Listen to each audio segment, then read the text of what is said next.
दोस्तों जुलाई माह के टॉप 100 क्वेश्चन के साथ हम फिर हाजिर हैं। ये इस वीडियो का पार्ट 1 है, क्योंकि अगर आप 100 क्वेश्चन को एक ही वीडियो में डिस्कस करेंगे तो वीडियो की लेंथ काफी बड़ी हो जाएगी। तो इसी को ध्यान में रखते हुए हमने इस वीडियो को पार्ट में डिवाइड किया और ये अभी इसका वीडियो क्या है, पार्ट 1। तो चलिए दोस्तों देखते हैं।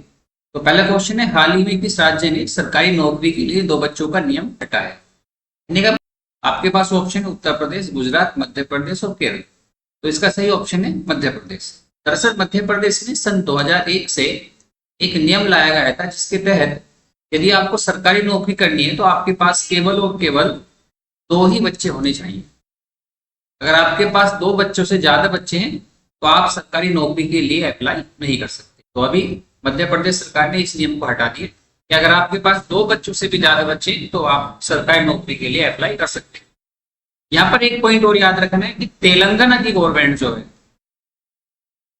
ये नियम तेलंगाना की गवर्नमेंट ने भी हटाया। ये तेलंगाना में भी लागू था। अब तेलंगाना के जो चुनाव है, जो राज्य स्तरीय चुनाव है, उसमें इलेक्शन लड़ सकते हैं वे लोग भी जिनके पास 2 से ज्यादा बच्चे। पहले क्या नियम था कि अगर आप तेलंगाना के निवासी आपके पास 2 बच्चे से ज्यादा हैं तो आप वहां के जो चुनाव वगैरह है उसको नहीं लड़ सकते। तो इंपोर्टेंट क्वेश्चन है, दोनों फैक्ट याद रखेंगे। मध्य प्रदेश और तेलंगाना दोनों ने अपने यहाँ 2 बच्चों का जो नियम था उसको हटा दिया गया है। बस अंतर कितना है कि मध्य प्रदेश ने सरकारी नौकरी के लिए हटाया और तेलंगाना सरकार ने जो निकाय के चुनाव होते हैं, निकाय चुनाव के लिए इस नियम को हटाया। ओके, देन आगे बढ़ते हैं। क्वेश्चन नंबर 2 है, हाल ही में भारत के पहले बांस एवं बेत प्रौद्योगिकी केंद्र का उद्घाटन कहाँ किया गया? देखो, भारत का पहला है और जब भी कोई चीज पहली बार होती है तो ये इंपोर्टेंट हो जाती है। आपके ऑप्शन है अरुणाचल प्रदेश, गुजरात, मणिपुर और बंगाल। ये बंगाल लिखा, तो इसका सही ऑप्शन है अरुणाचल प्रदेश। कोई आपसे पूछे अरुणाचल प्रदेश में कहा, तो अरुणाचल प्रदेश में ईटानगर में ये सेंटर का उद्घाटन किया गया है। यहाँ 2 बातों को ध्यान में रखना है कि बांस और बैंत में डिफरेंस क्या होता है। तो बांस जो है ये एक प्रकार की घास होती है, यानी कि घास के कुल का पौधा है। ये भी इंपोर्टेंट क्वेश्चन आया हुआ है कि निम्नलिखित में कौन सा घास का उदाहरण है। तो जो बांस है ये घास का एक एग्जाम्पल है। बैंत एक प्रकार का पौधा ही होता है, ये भी जैसे खजूर का पेड़ आपने देखा होगा उस तरीके से बैंत होते ही उसी को बैंत कहा जाता है। तो दोनों में डिफरेंस ये भी याद रखना। नेक्स्ट क्वेश्चन है, थर्ड क्वेश्चन, हाल ही में किस देश में छत्रपति शिवाजी महाराज की प्रतिमा स्थापित की जाएगी? तो आपके ऑप्शन है यूएसए, इजराइल, फ्रांस या रूस। तो इसका सही जवाब है इजराइल। तो इजराइल में अभी छत्रपति शिवाजी महाराज की प्रतिमा स्थापित की जाएगी। हाल ही में पहले ब्रिक एमएसएमई फोरम की मेजबानी किसने की? तो देखो, ब्रिक्स की बैठक हमारे भारत में हुई थी, तो जगह जगह इसकी कुछ अलग अलग बैठकें हुई है, जिसमें एक बैठक है एमएसएमई आगरा में की गई। का सही ऑप्शन होगा आगरा। तो बैठक कहाँ हुई? आगरा में। हाल ही में चर्चा रहने वाली परियोजना प्रोजेक्ट गंगा का संबंध है। अब प्रोजेक्ट गंगा, अब सीधी सी बात है, अगर प्रोजेक्ट गंगा आप सुनोगे तो सबसे पहले क्या आएगा दिमाग में? गंगा की सफाई। तो अगर आप भी सोच रहे हो कि गंगा की सफाई से या गंगा में अवैध मछली पालन से, तो ये दोनों ही गलत है। दरअसल ये एक सेंट्रल गवर्नमेंट की परियोजना है जिसका उद्देश्य है ग्रामीण ब्रॉडबैंड, यानी कि जो दूरस्थ गांव, ग्रामीण है, जो गांव है, ग्रामीण जो लोग बसते हैं दूर के गांवों में, उनको इंटरनेट प्रोवाइड करने के लिए इस योजना की शुरुआत की गई है। तो इसका सही जवाब होगा ग्रामीण ब्रॉडबैंड सेवा से। क्वेश्चन नंबर 6 देखते हैं, हाल ही में नौसेना शौर्य वाटिका का उद्घाटन किया गया। तो इसका सही जवाब होगा लखनऊ। इसमें ज्यादा क्वेश्चन बस लखनऊ। क्वेश्चन नंबर 8, 7 देखते हैं, हाल ही में चर्चा रहने वाला भूल जाने का अधिकार भारतीय संविधान के किस अनुच्छेद के तहत आता है?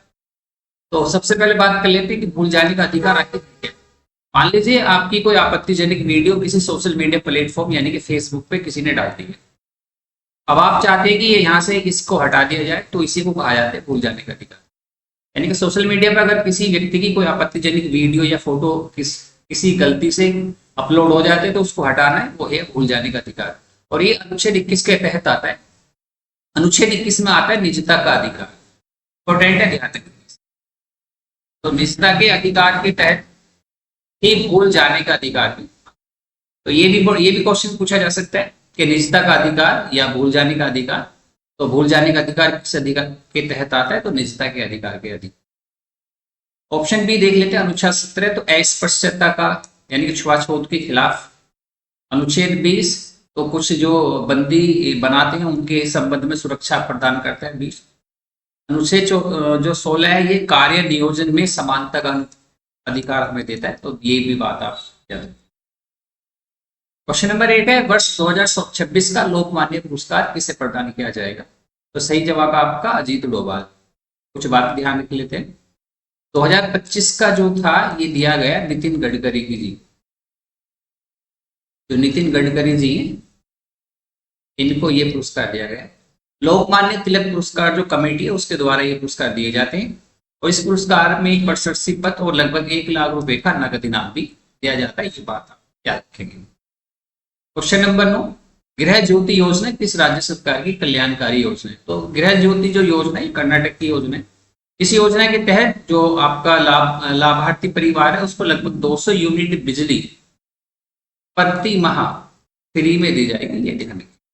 तो कर्नाटक की योजना है गृह ज्योति किससे संबंधित है? तो 200 यूनिट फ्री बिजली से।